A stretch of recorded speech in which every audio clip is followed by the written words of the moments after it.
You have other married couple friends that you spend time with? Not married, but relationships. Okay. Yeah.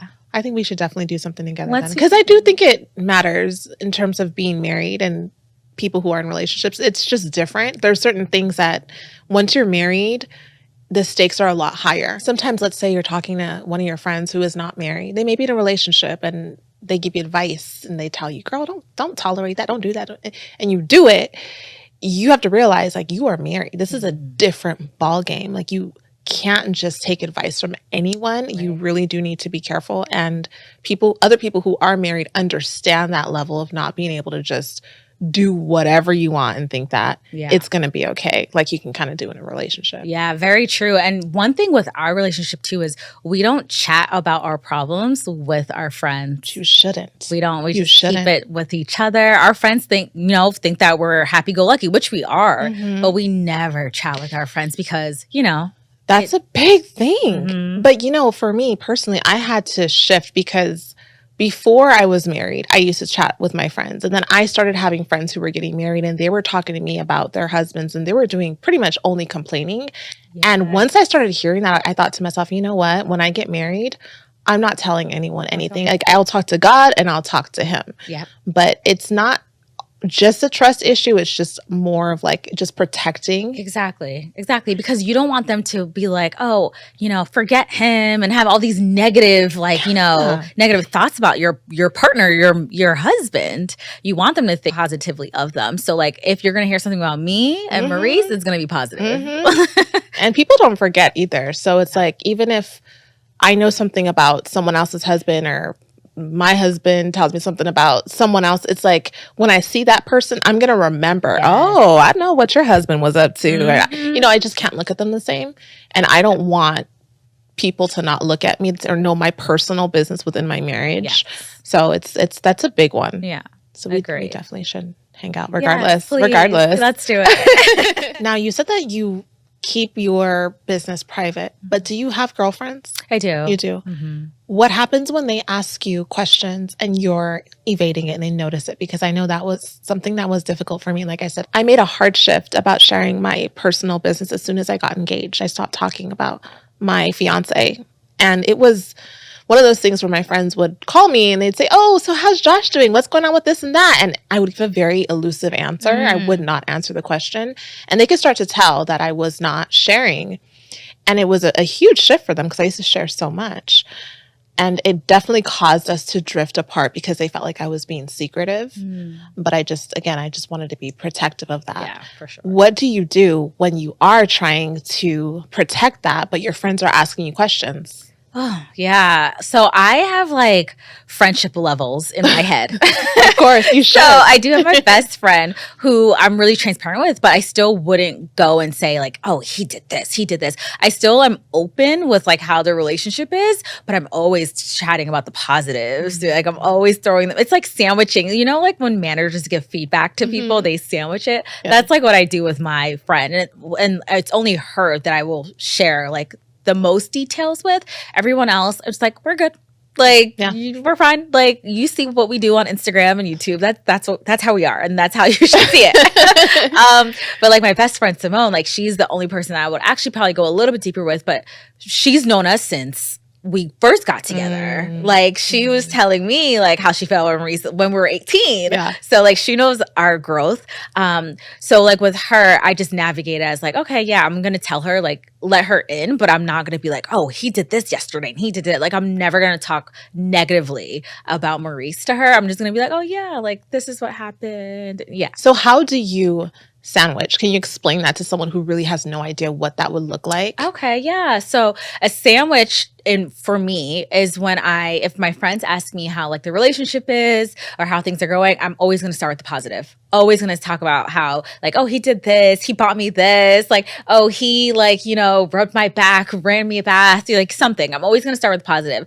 Then I will go into maybe like, oh yeah, but the other day we were like just having like a debate about this and it kind of like, just rubbed me the wrong way. And then I want to close it off with another positive. But at the end of the day, he's still amazing. He still has my best interest at heart. And that's how you sandwich it. Positive, feedback, and then positive. That's good. And it also helps you when you do that. It helps you to see things in perspective. Exactly. Right? Like yesterday, he was telling me that I need to drink more water because we were both trying to meet like a specific water goal, and I wasn't meeting my goal. Like because we're trying to be more fit, so I have to meet it like a gallon. It's like a gallon a day. I'm not meeting it, and he's like, "You need to drink more water," and I was really defensive. Yeah, that sounds like my husband. He's always getting on me about that, and he would look at the water jug. He goes, "I can tell you're not drinking your gallon a day because there should be less water than you." And I'm like, "Will you just leave?" Yeah, I said, "Please, please give me a break." I said, "It's 11 a.m. Please." So like we were going back and forth, but I was telling my little brother. So my little brother is who I chat with, when I do chat. So I was telling him, but I sandwiched it, and I was like, I was upset with this, but I understand why he's doing that. He wants me to be healthy. He wants me to meet my goals. So I can understand it. So I always have to loop it back with the positive. And, That's really and it helps me navigate how I speak with Maurice about those situations because I can understand why he's, telling me to do this or suggesting I do this because I know he has my best interest at heart. Truly. I ended up, unfortunately, having a kidney stone. Do you know what that is? Yeah, he had one too. Really? It was horrific. Yeah. And so that's why he is now on me about drinking water.